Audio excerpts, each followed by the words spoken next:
रसूल अल्लाह कुर्बानी में छा रखियो आ छा है। नबी पाक फरमाइन था अवां जे बख्शिश जो सामान आ पर मुझे ॾाॾे इब्राहिम जी सुन्नत आ, मुझे ॾाॾे इब्राहिम जी सुन्नत आ ऐं अवां जे बख्शिश जो इन में सामान आ। जमल माण्हू बिस्मिल्लाह अल्लाह अकबर करे कुर्बानी जे जानवर खे ज़िबह कंदो आ।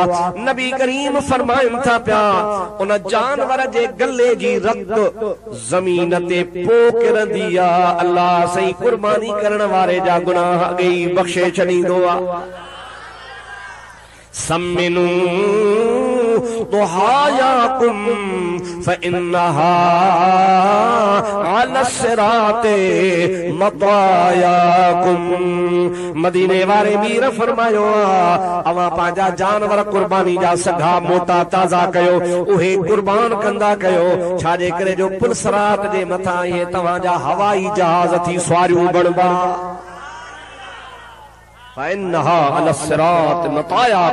ये तव्हां जो सवारी हूंदियूं, इन सवारीअ ते चढ़ी तव्हां का पार वेंदो। 3000 साल जो पंधा बा घणा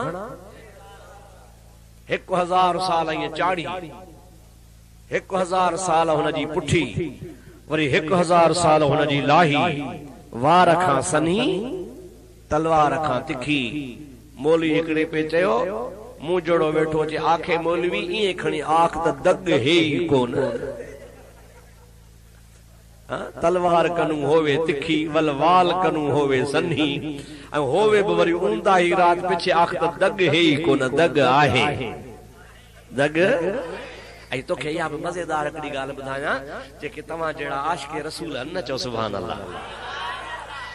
आशिक़े रसूल पक्का थियो, लुंडा न थियो, लुंडा न सॼा सॼा। जेड़ी दिल में मोहब्बत त बस शक्लूं भी अड़ियूं ठाहियो, सूरतूं भी अड़ियूं ठाहियो, पो थियो पक्का।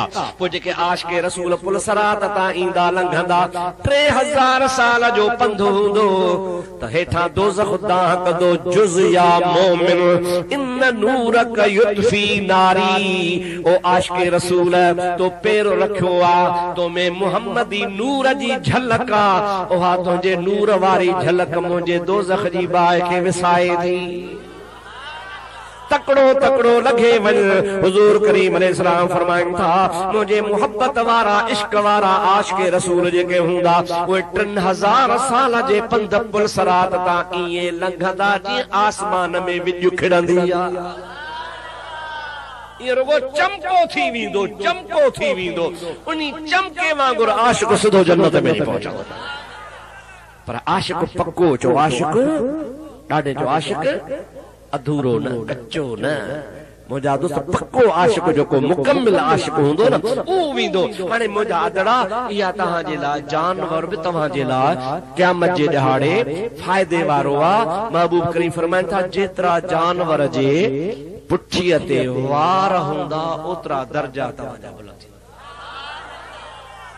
जंहिं ॾींहं खां तो जानवर घर में बीहारियो आहे त हे कुर्बानी कंदुसि, उन जो गाह बि क़यामत में तोड़बो, उनखे पाणी पीआरे तो उहो बि क़यामत में तोड़बो।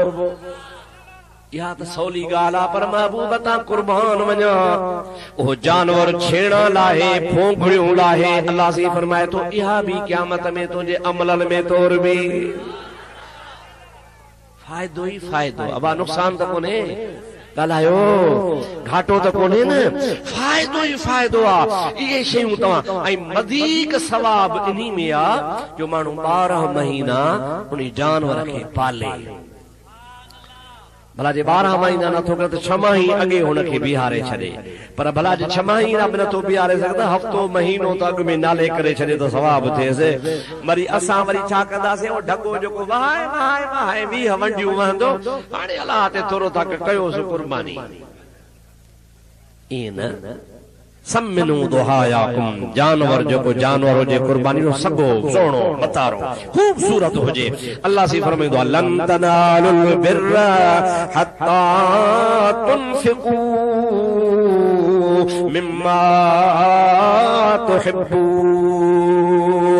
अवां खे नेकी तॾहिं मिलंदी जॾहिं अल्लाह जे राह में प्यारी शइ कुर्बान कयो, वणंदड़ शइ कुर्बान कयो।